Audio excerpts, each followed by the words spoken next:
Hello, everyone.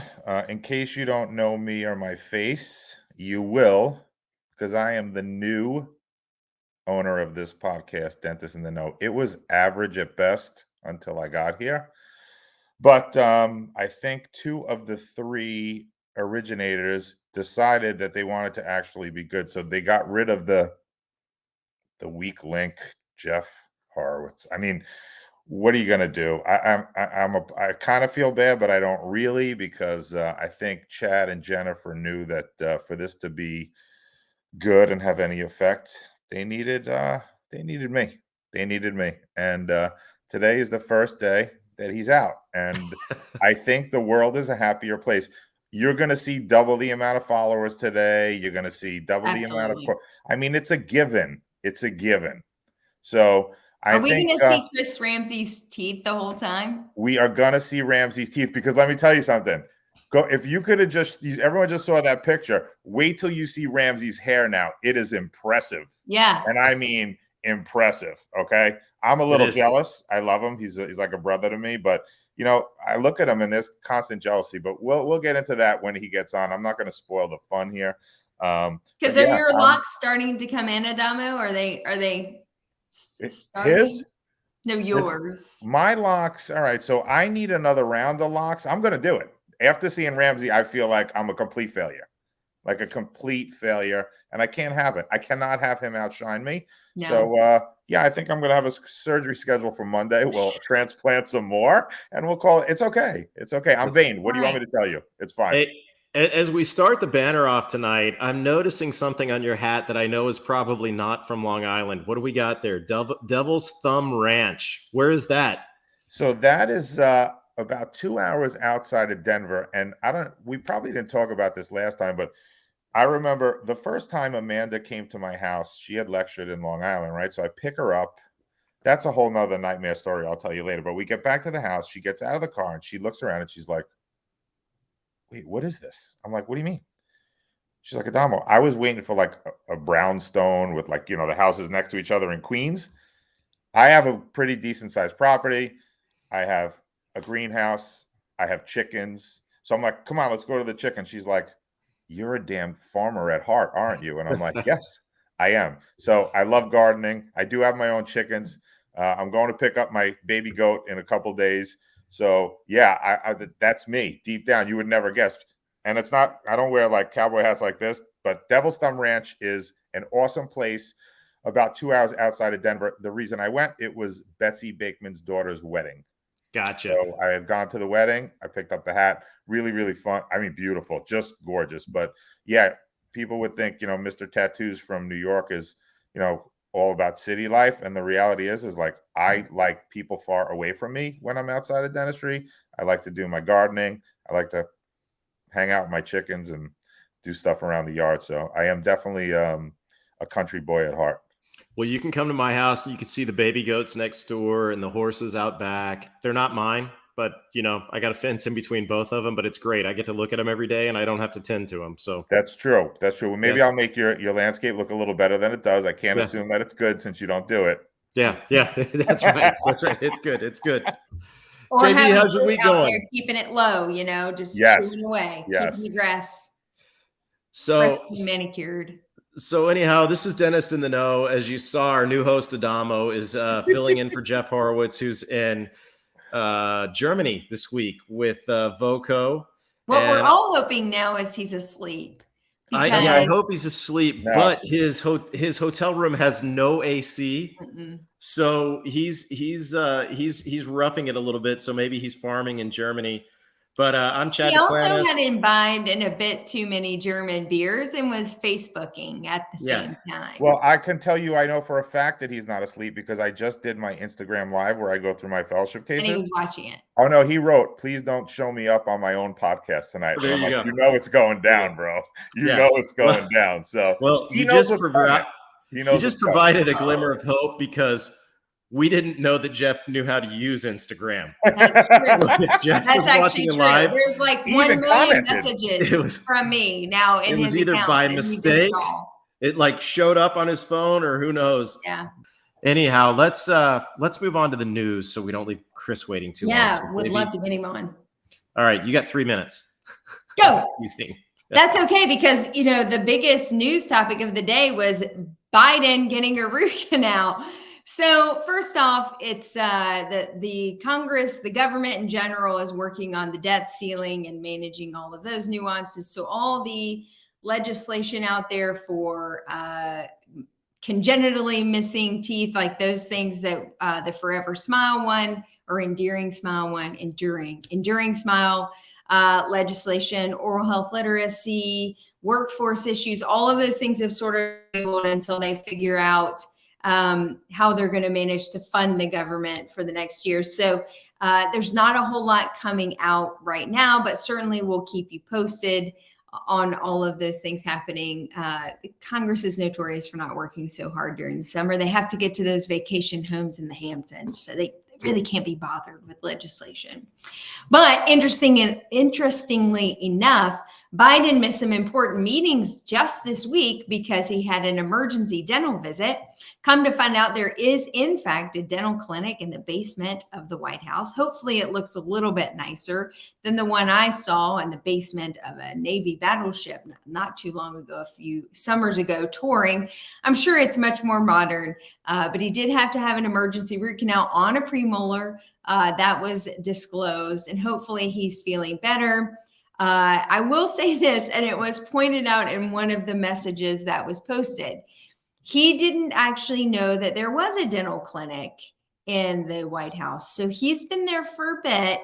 And I can't help but point out the fact that maybe he's not been compliant with his routine oral care visits and recare.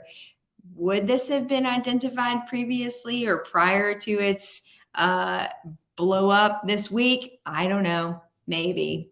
In other news, there's lots of activity going on in the DSO market. There's a top 10 list of DSOs that have been listed, and it's kind of a mix of old and new.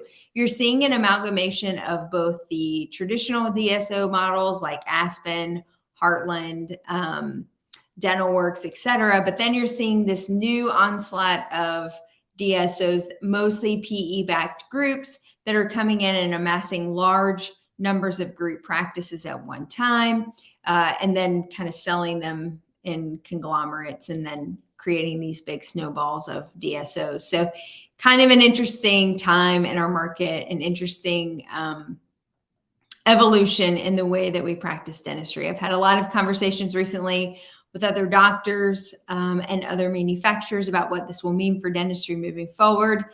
And I think, looking at medicine, we're certainly in for an interesting next 5 to 10 years. But for those of us who are determined to stay in the field and enjoy it and continue to care for our patients, we're just going to have to hang on for the ride. And with that, that's the news. Hey, should we introduce our guest? Would love to. All right. Well, this guy I've known for quite some time, probably not as long as Adamo's known him for, but I met Dr. Ramsey maybe 7 or 8 years ago at a 3M event. Known of his practice for a long time through social media. He's partners with Dr. Rob Ritter down in Jupiter, Florida. They have a fantastic practice. He is a member of the American Academy of Aesthetic Dentistry, the American Society for Dental Aesthetics, an accredited member of the AACD, and he is a graduate of the Coy Center and an alumnus of the Pankey Institute. He has so many accolades in dentistry that it would take me a while to mention all of them, but I'm just going to say that about 2 years ago, maybe they Dr. Ritter and Dr. Ramsey started this educational curriculum called the Protocol, and I would like to think that they expected it to be what it is, but it's pretty damn phenomenal. Yeah. And I know JB and I are talking about going, but without further ado, Dr. Chris Ramsey. Oh, and he's also into, is it jujitsu? Yeah, for however much jujitsu a 54-year-old guy can pull off. Yeah. Dude, you're a badass. Don't lie. I've seen your photos after a workout. I know. Man. Yeah, you can kick my ass, dude. I'm just trying to define my age a little bit. That's good. Yeah. How are you guys? What's going on? Good. My business partner's in BJJ. Is that right? Yeah, very active. She goes to Costa Rica and does a bunch of the. I do love it. It's the only thing I've ever done in my life that reminds me, oh, you know what? It's time to be humble. Yeah. Very, very humble. Because it's the only thing in your life. I'm telling you, for those people who know what I'm talking about, it's the only art. Because I came from martial arts as a kid. I've been in it most of my life through different systems and things. And it's the only one I've ever seen where you cannot fake it. You know, you get out there. I get out there and start rolling with some 24-year-old, and he just mauls me, and I'm like, "This is a bad day," you know. So I'm like, but it's the only thing I will tell you too, honestly, guys, because I've done it now. Maybe I think in my 5th or 6th year. It's the only thing you can do when you lose, you're still smiling. You're like, "That was awesome!" Like you literally just lost completely. Like you're like, "Wow, I completely just got annihilated," but it was so much fun and so much to learn. So. Don't you wish dentistry was a little bit like that? Yes, I wish with every failure you could look at somebody and go, "Oh my God, thank you so much. Yeah, That was appreciate fantastic. you. Thank you so much. You almost broke my arm, but that was great. Thank you very much." Yeah, that doesn't happen with my hobby, which is pipe 300 up the fairway and then dip 2 in the water with your pitching wedge. And I'm like, I'm not smiling saying thank you. I'm like, son of a. And then I throw my golf clubs in the water with the ball that I dropped, and there goes another sport.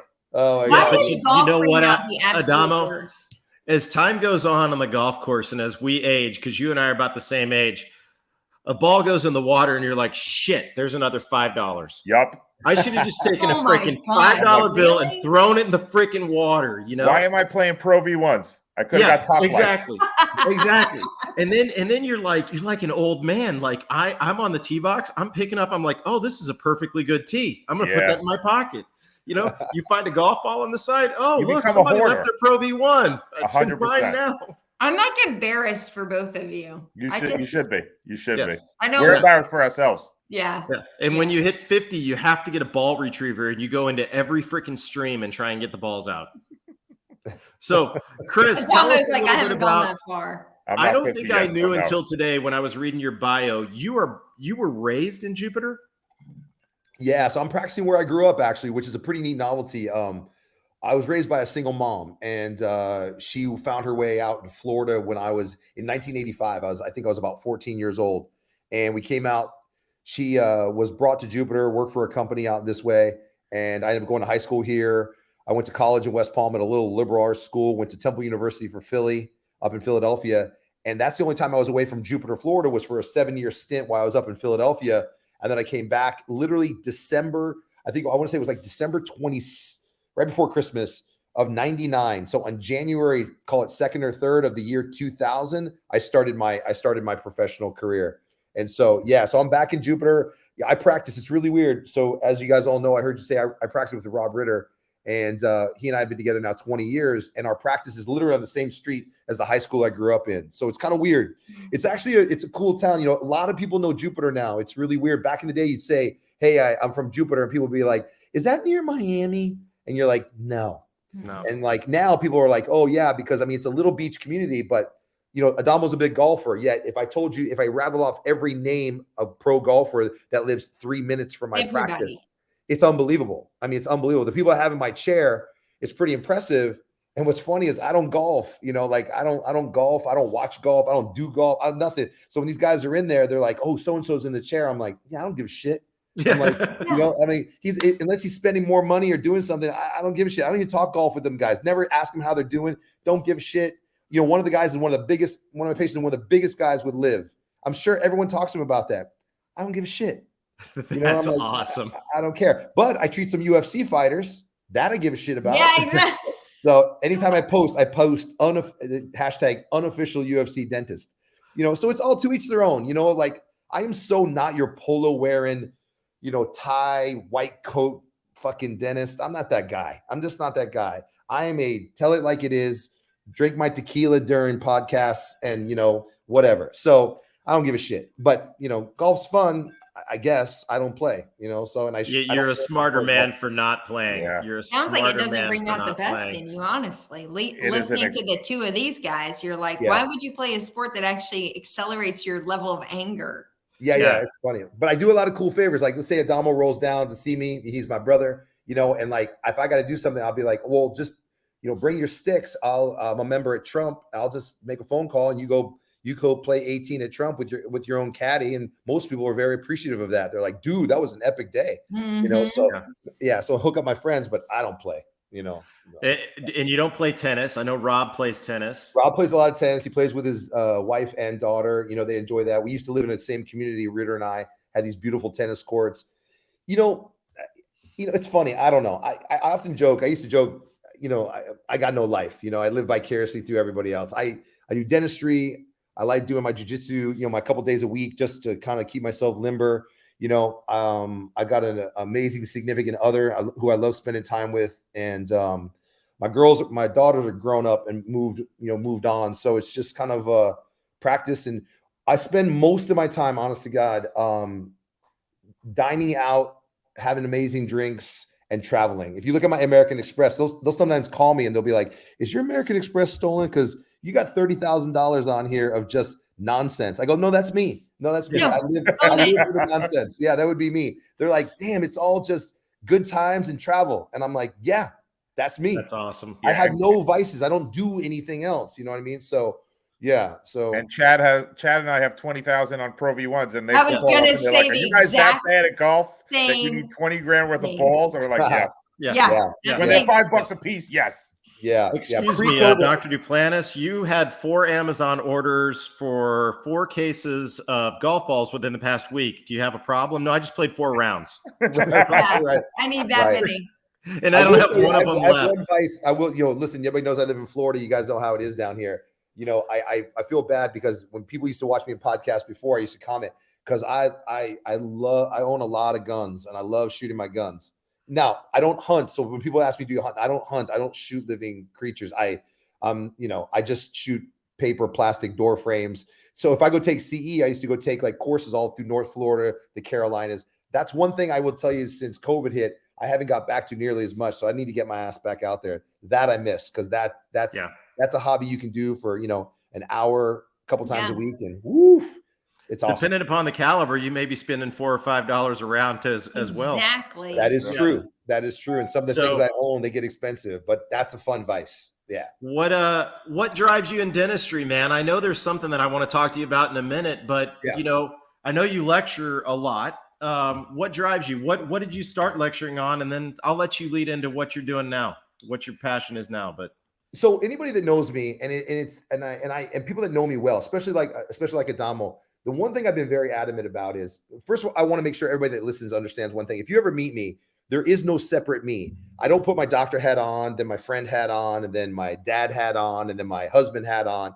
I'm the same guy. The way I talk to my patients is the way I talk to my kids, the way I talk to my mother, the way I talk to Adamo. If I drop a couple F-bombs tonight, that's not for effect. That's just what I do. It is. I just found it much easier to live my life being the same guy all the time. So the reality is I like, and I know it's a cliche, it sounds a little cheesy, but I just like authenticity all the time, brutal honesty.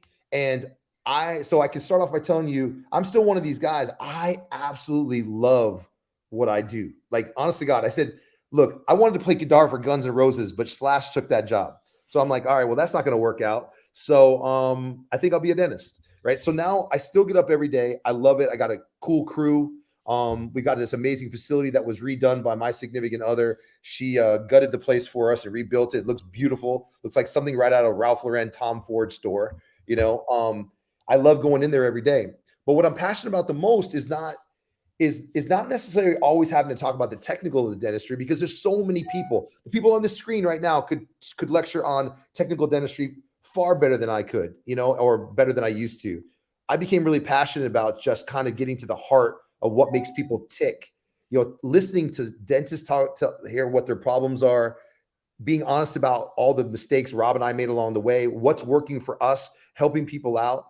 And mostly everything I lecture about is about human persuasion, art of persuasion, human decision-making, art of influence, all wrapped around. I did 12 years of hospitality business and I worked for Disney. I'm the only lecturing dentist out there, to my knowledge right now, only lecturing doctor that has Disney on his resume, that was actually employed by Disney. So I'm a customer service fanatic.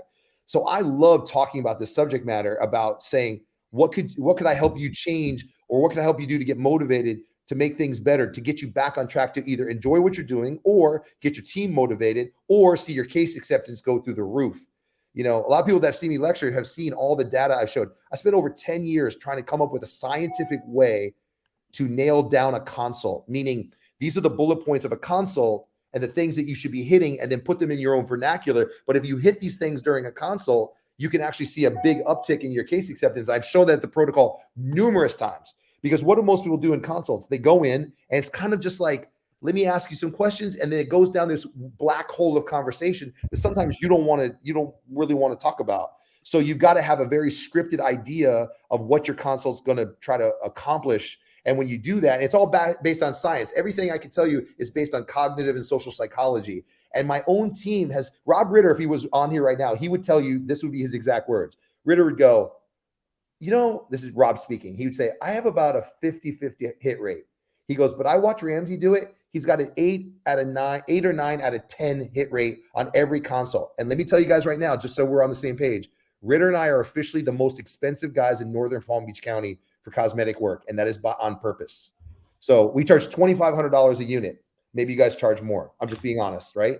And as soon as I find out somebody's charging $2,500, I'm going to $2,800. And when I find out somebody's charging $2,800, I'm going to $32. I want to be the most expensive guy in town by design. You don't hear most dentists say that. What do most dentists say?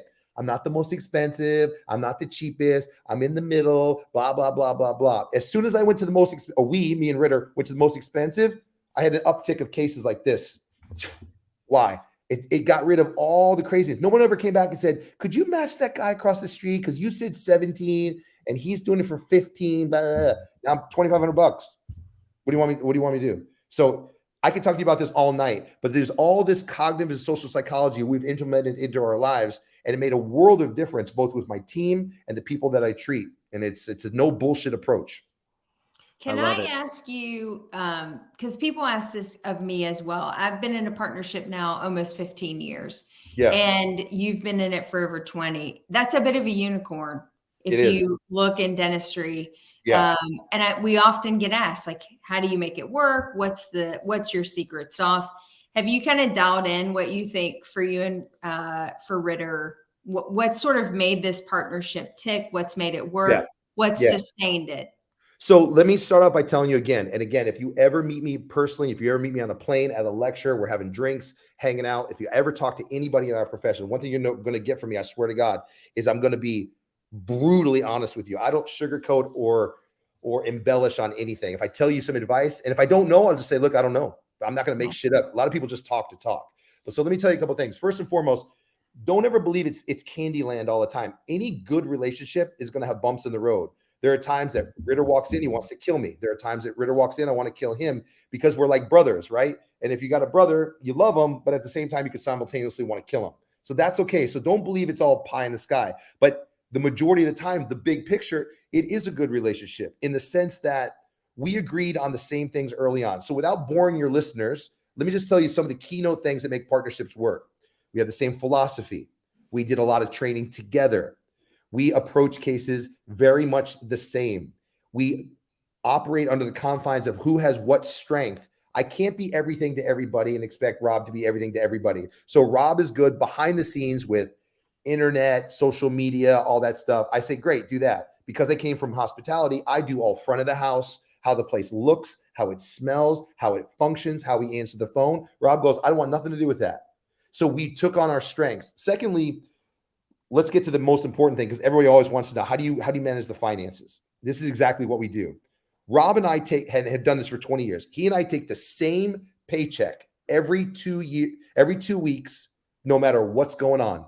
So it's like this production, right? He's up, I'm down, he's down, I'm using material, he's using material. It's all over the map, right? But the truth is we take the same paycheck every 2 weeks. So if he went out on neck surgery one time, gone for 6 weeks. He got 3 paychecks. They were exactly the same as mine, who was running around like a crazy person. I had some back surgery back in the day, easy stuff, also out.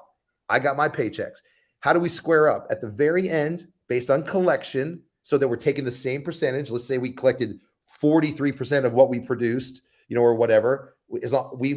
Somebody gets a check at the end. Someone gets a bonus check so that the numbers level out. We have done that consistently. So if you are in a partnership, both professionally or personally, and your first words or mindset is always what I deserve, you're fucked. Mm-hmm. You're out of luck. I'm telling you, I can't go into a relationship with my woman and say, well, I deserve this and I deserve this. No, what I deserve is to make sure that everything I'm doing, every decision I make is fair and equitable for her as it is for me. And some weeks I'm doing the heavy lifting, and some weeks she's going to do the heavy lifting. I get sick, she's taking care of the house. She gets sick, I take care of the house. Your practice is the same. We don't nickel and dime each other to death. And if we have a disagreement, the first thing I got to think of, which again, you should be doing personally and professionally. And I come from, let me tell you, I also come from this advice from making years of mistakes personally and professionally. So I'm no expert. I'm only telling you now because I got 20 something years of making these mistakes. The first time Rob comes to me with something, the first thing I step out of myself and say to myself, if this is more important to him than it is to me, and it's not going to hurt me in any way, I let him have it. Exactly. And so here's what's happened over the years. Ritter and I have tried everything. We've tried so many things and fallen flat on our face with certain things. And we go, okay, it didn't work. The difference between us and a lot of other people is we don't mind failing. And here's the other thing is when we fail, we don't mind admitting that we failed. So I will fall flat on my face and go, man, that shit didn't work. That was messed up. You know, I'm going to be making, it's going to take me 5 weeks to make up for that mistake, whatever. But now when somebody else asks me, I can tell you, here's my experience. Here's what I know. Mm-hmm. So Rob and I are very good about coming up with creative ideas so can I give you an idea real quickly? Are we okay? Because I have a tendency, I could talk for like 6 hours. So you just cut me off. So you're good, dude. I love this. Okay. I was listening before I got asked to be brought on. You talked about the $5 thing that the guy got a bill for $5, right? Is that what you said? Did he get a bill? Did he get a bill for $5? He did. Okay, so follow me here. I'm only making a rhetorical statement, so I'm actually not looking at you now. I'm just talking in general. Got it. Do you know how many people in our practice get bills? I'm going to guess 0. A big fucking goose egg. 0. Yeah. Why? Because here's what happened. A couple years ago, I turned 50. I'm now 54. At my 50th, when I was turning 50, 2 things happened. A, got divorced. Fantastic. Second thing is, which was the same analogy, it was time for me to get a colonoscopy. So I took it up the ass in both scenarios. Okay. So get divorced, take it up the ass, and I got to get a colonoscopy. Time to take it in the ass. So here we go. So I go and get my colonoscopy. I'm at this shitbag office. He's a friend. The doctor's a friend. So I like him, but it's a typical medical situation.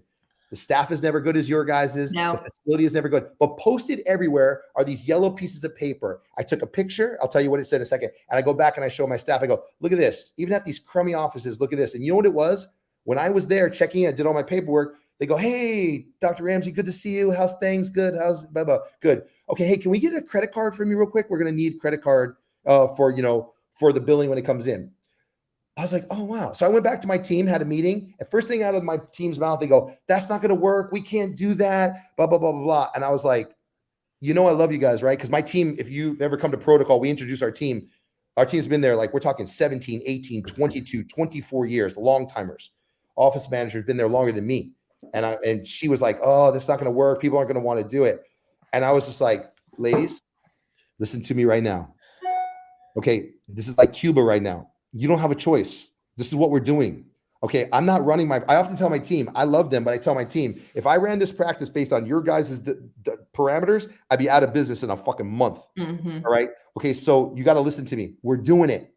Now, Rob and I have 4,100 patients between the two of us. Okay, you know how many people did not give us their credit card? And I swear on the soul of my children, people are going to be like, he's lying, he's exaggerating. This is a true story. You can call Kathy Newman at my office and say, how many didn't? And there were 3 people said no. And we're like, fine. The policy was, if you don't want to give us your credit card, then you pay in full. Mm-hmm. Even if you have insurance, even if you're in network, because we're not doing it. We don't send bills out. And I explained that to everybody when they had a question about it. I said, look at my ladies. You know how much these ladies cost? They're expensive. They're not stuffing envelopes. This is not 1984. We're not doing that. Because then what's everybody do that gets $5 bill? If you had 1,000 people that owe $5, they say, I'll take care of it next time. Exactly. They don't pay it. They don't pay it. Mm-hmm. And everybody's so you're rolling these balances for everybody. Yeah. No way. So we carry very little balance. When that $5 came through, boom, it would have gone right through his credit card. Yeah. I love that. Now, when your partners say, because of regions and we can't do that. This is what I love. You asked me what I'm passionate about. I love having debates with people about what you can and can't do. It's unbelievable because people are always telling me I can't do this. Everyone wants to feel they're unique. I live in New Jersey. I live in Wisconsin. I live in Seattle. It's different for you guys. It's not. Humans are humans. You guide and create your practice based on what you want. People will do exactly what you want. For instance, we have a policy in our practice. If you are more than 1/3 late of the time for your appointment, you're not coming back. So a half hour, you're 10 minutes late. No, we reschedule you. And some people get pissed, but next time they come, what happens? They show up early, right? I'm not taking you back, and I'm not rushing through your procedure. I'm not doing it because the next person's going to be late. I'm going to run over. So we're like, no. They're like, well, that doesn't matter. Well, there was an earthquake. Yeah, sorry. We'll reschedule you.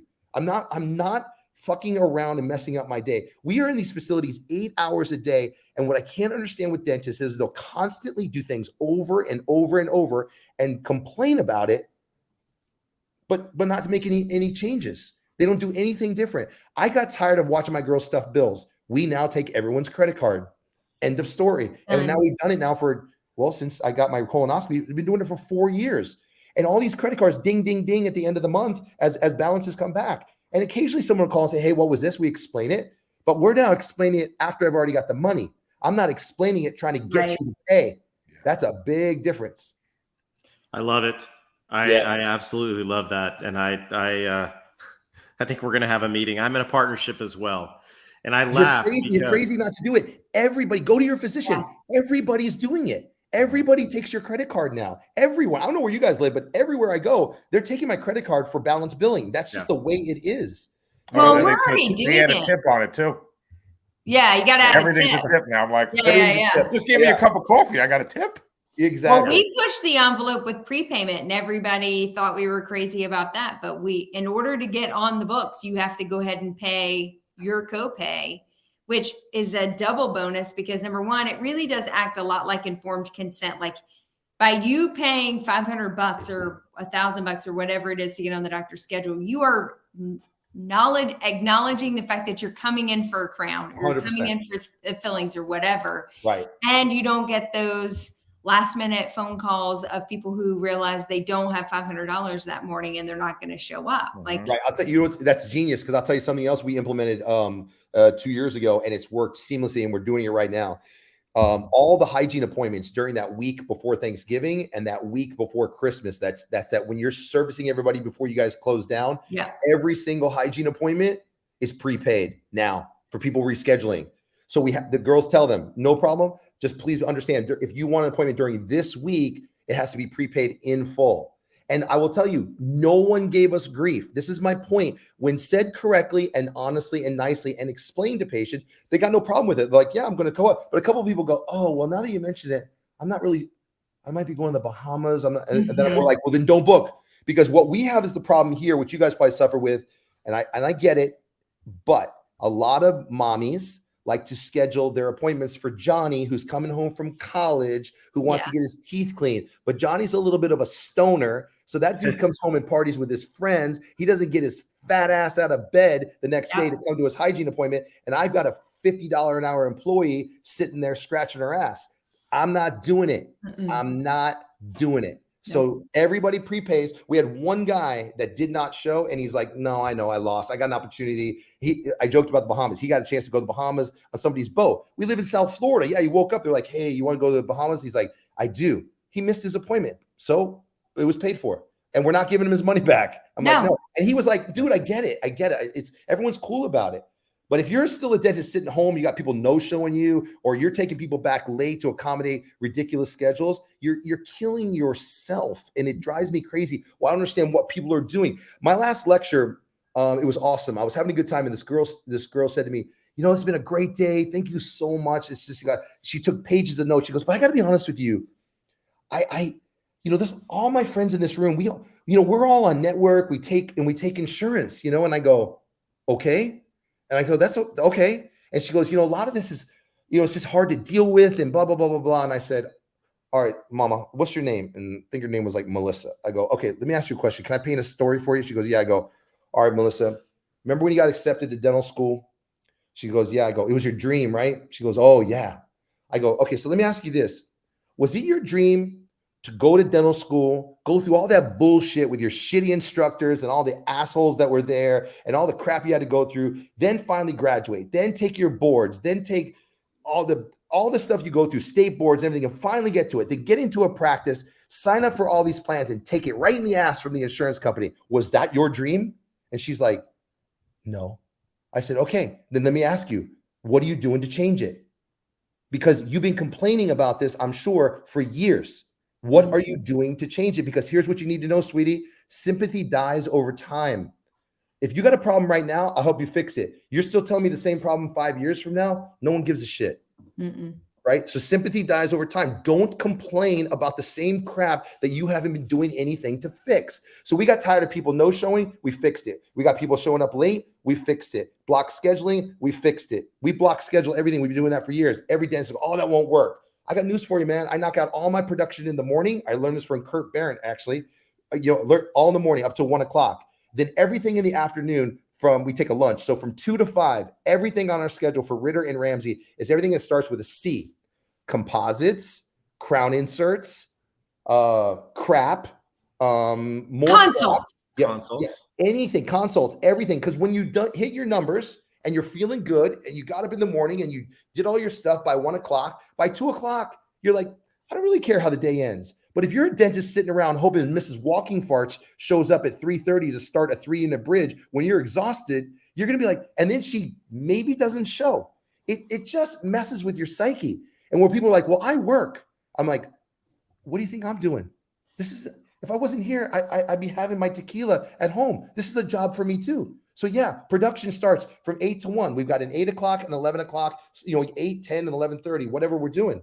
So you got to change the things that you're not doing if they're driving you crazy. But don't sit around and keep complaining, because after a while, your peers don't care. They don't want to hear you pissing and moaning. They don't want to hear it. So I have a question. Yeah. What nationality is Walking Farts? I've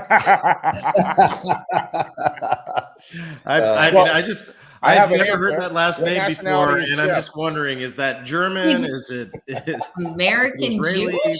Is it South Floridian? I don't know. Parts might be American Jewish then. So tell us, is this the kind of stuff that you talk about in Mastering the Sixth Sense?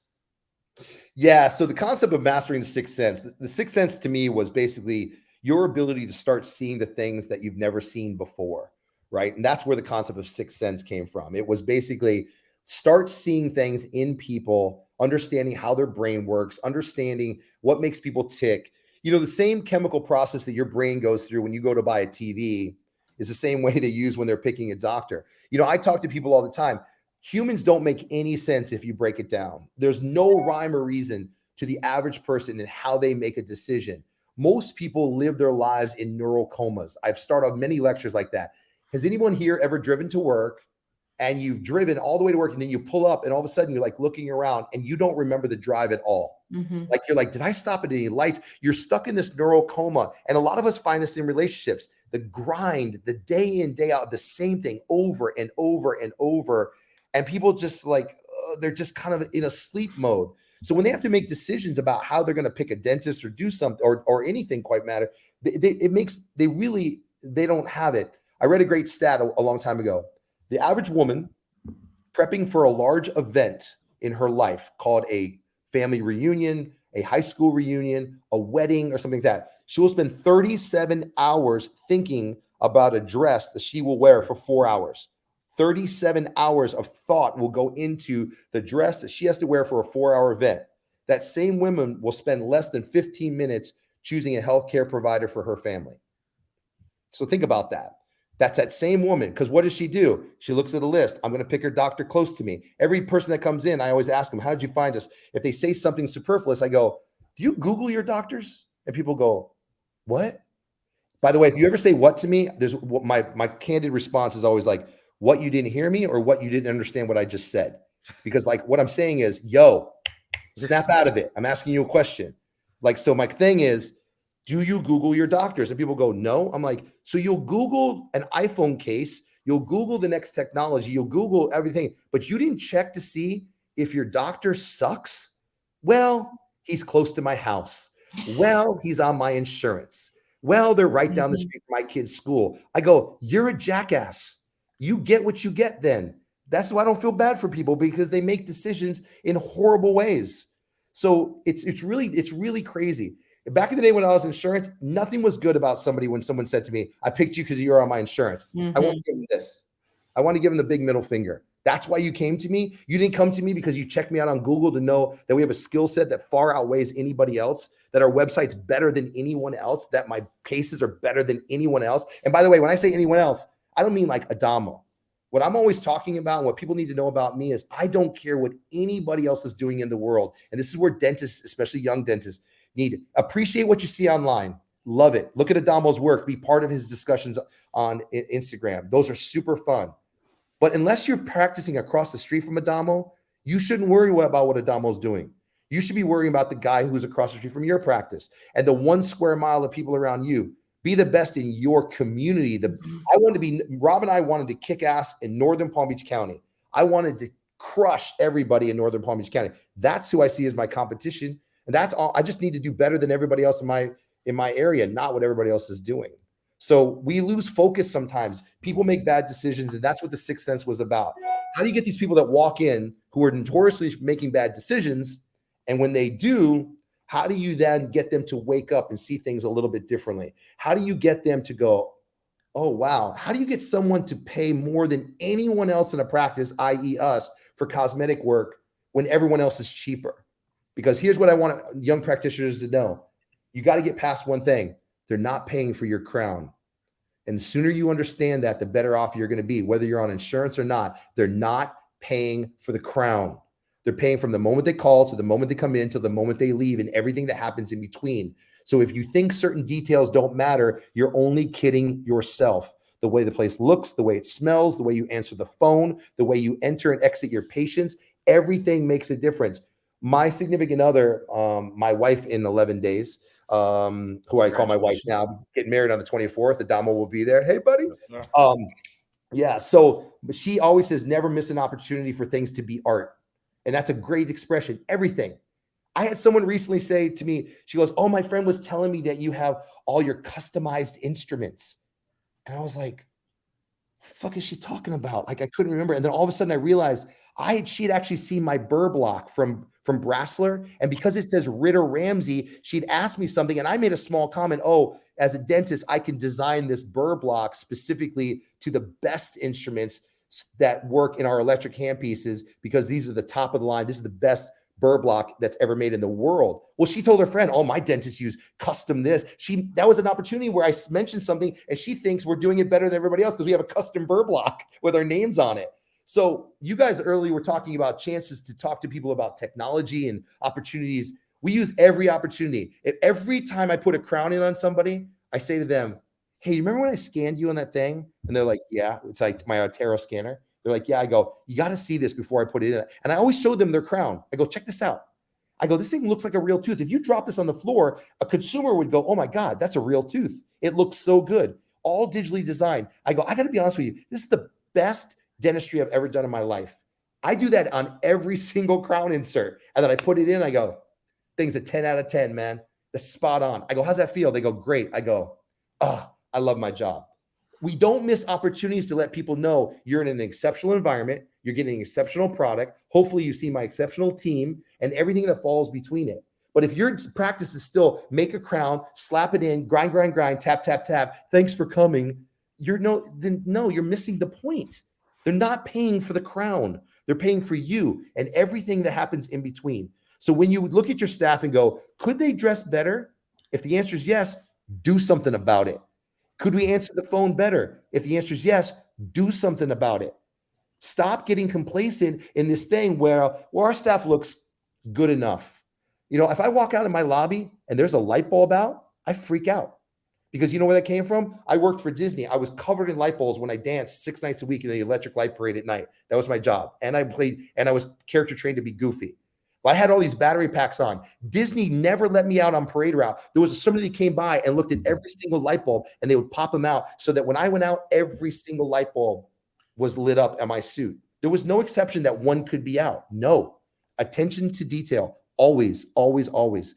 Because what were people paying for? They weren't paying for the ticket to walk into Disney. They were paying for the experience of going, this is the best night of my life. right? That's what they're paying for. Understand, people don't have to come to you guys. I'm looking at amazing dentists on this screen right now with me right here. I know all of you, and I know the dentistry you can provide. But the truth of the matter is people don't need to come to you. They got choices. Now, albeit they don't know why they're making those choices most of the time, but you got to ask yourself, are we doing it better than the people across the street? And if the answer is your team goes, I don't know, that's a problem. That's a problem. You got to start figuring out, we got to do it better. Everything has to be better. Everything has to be better. Dude, I love it. I got to tell you Am I something. talking too much? I'm sorry. No, we love it. Oh, man. Perfect.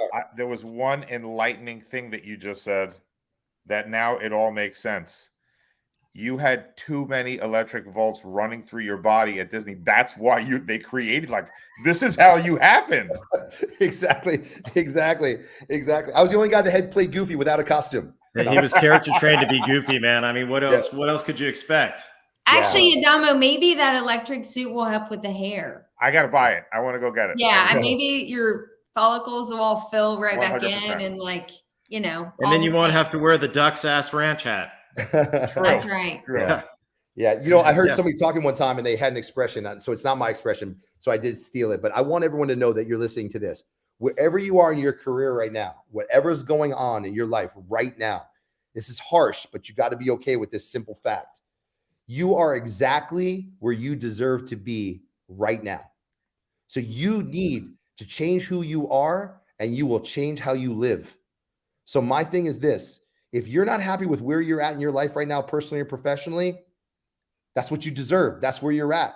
You got choices to make right now. You got choices to make, and they could be harsh and they can be hard. But unless they're hard, you're not going to. You guys ever heard of the region beta paradox? You ever heard of that? No. Region beta paradox, basically in layman's terms, basically says, if things are kind of shitty, you'll stay there. You'll kind of put up with them. Think of personal relationships. If they're kind of shitty, you'll stay in them. Region beta paradox basically is a scientific term that basically says things have got to get really bad, and then you'll do something about it.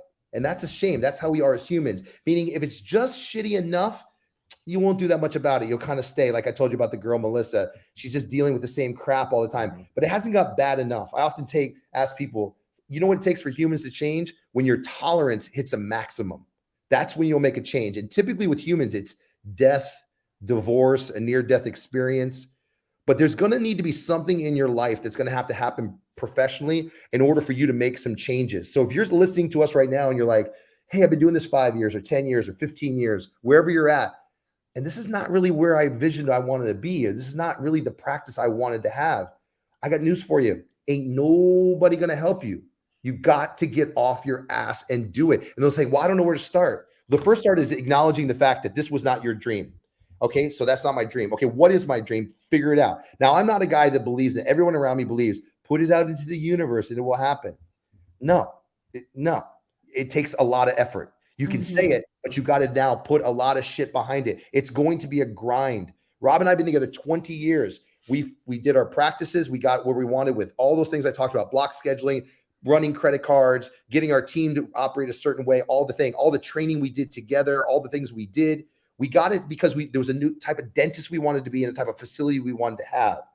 So then what did we do? We said, okay, COVID hits and we're like, damn, man, I'm tired of going on the road so much, man. We were just grinding it out, doing 20, 25 lectures a year. I'm running all over the place, and wearing myself out with hotels and flights and cancellations and everything like that. So we started the protocol. Well, Rob had the brainchild of the protocol. I give credit where credit's due. So Rob walking on the beach and was like, I got an idea. I didn't think it was going to work. I was like, I don't know, man. And now it's been 3 years strong and each one fills up. Now, when I say fills up, we do small group learning. So it's only 15 people at a time, but we do it 4 times a year. And now that's our new passion.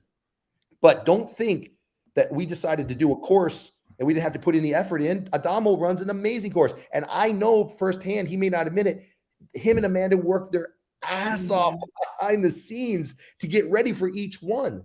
So you can have whatever you want, but you got to know you're going to have to work your ass off to get it. It's not going to come that easy.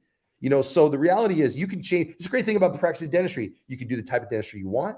You can set your own hours. You can learn to teach if you want, but all of it takes time and all of it takes a shit ton of effort. So my lecturing on the sixth sense, just to kind of round it out, is basically trying to team build because any lectures I do are always doctor team. I insist on it. If the crowd's there, you got to be doctor team because you got to have there as a unit. And all I try to teach people is try to see things differently, to try to understand. A lot of people suffer from this one simple fact. A lot of dentists, especially I meet, will often think this: if people don't act like me, walk like me, talk like me, or do what I do, something must be wrong with them. And nothing could be farther from the truth. That's a big mistake. You got to understand how people think, how people tick, what makes them move, what wakes them up, and that type of thing. And I got to tell you, most dentists I meet, they're socially awkward. You know what I mean? They're socially awkward. They're kind of geeky, and they, I love it how we still accept that we can send to referrals and we still make excuses. I'm sending you to my endodontist. He doesn't have a great bedside manner, but he's a really good endodontist. Screw that, man. This is not 1985. We're not doing that anymore. I tell my endodontist, my specialist, you better step it up. Step out of that coma you're in and treat my people well. This is an extension of my practice. And if you can't do that, I'm not going to refer to you. I don't give a shit how good you think you are. I'll get a good root canal somewhere else. You better treat my people like they are VIPs. And people are like, got it. You know what I mean? So no way. I love what we do. I'm passionate about what we do, but it comes with a lot of work of understanding the human mind and what makes people tick. And this is important. And a lot of dentists need to stand back and look at their own environment and just ask them, if somebody comes here, why do people come to us? Have that meeting, buy some pizza for your staff and say, with all the solutions, why do people come to us? Because most of your staff members are going to look at you and go, I don't know. Like, why would you come here? If I'm Chris Ramsey and I got $10 billion and I move to your town, money's no object and go anywhere I want. If I move to your town, my question is, am I going to come to you? Would I choose you as my dentist? And if your team looks at you and goes, I don't know, that's a problem. Your team needs to tell you what you believe. And you can't be, I'm a really good dentist. Says who?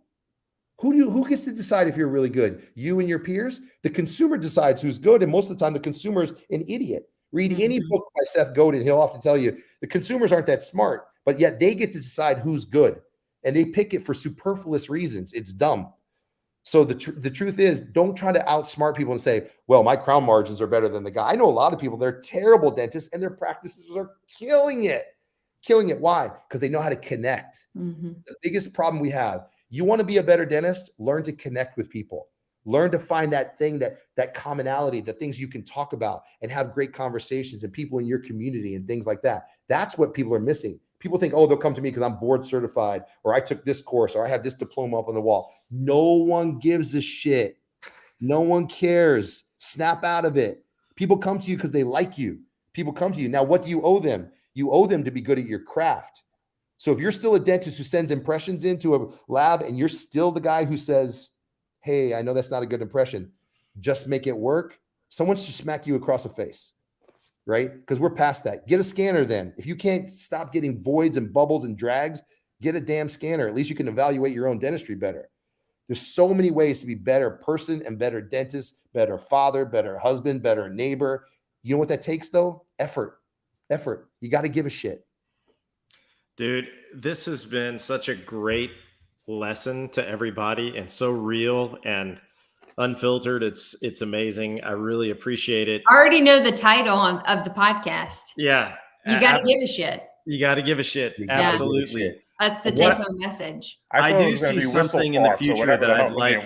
Or it could be whistle farts. Walking farts. Mrs. Walking Farts. Walking Farts. Yeah, Mrs. Walking Farts. Was it Miss or Mrs.? I believe it's Mrs. Usually it's Mrs. Walking Farts. Yeah, because you're married if you have a name like that. Right. But anyhow, I would like to do a roundtable, since the four of us are in partnerships, a roundtable on partnerships and why they work. 100%. I think we all have, and I think my thoughts are very similar to yours. I mean, I know Rob, I know you guys balance each other out. It's awesome. I know Jen, I know Ange, I don't know Adamo's partners, but it's just, I think it sometimes takes a couple of different people to make it work, because if you're too similar, it's never going to work. We should do it. I can tell people all the time, you'll hear, if we ever do a roundtable, one of the things I'll often say is, when it comes to partnerships, you don't have to like your partner, but you need to respect your partner.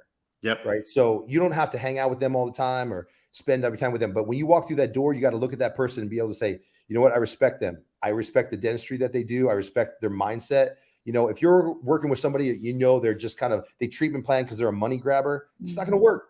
Yep. You know, if you treatment, now, don't get me wrong, I'm all about getting compensated for what we do. But my point is, it's mindset, right?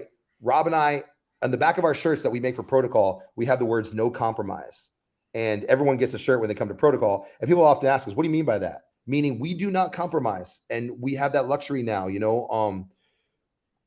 We have a freedom because we've been together a long time to do things now. And I hope that every dentist can get to this point, whether you're a partner or not. You get to a point where you're willing to say, I will not compromise. I won't compromise on what I'm doing from a dental standpoint. I won't compromise on the type of patients I treat. I won't compromise on the staff members I have.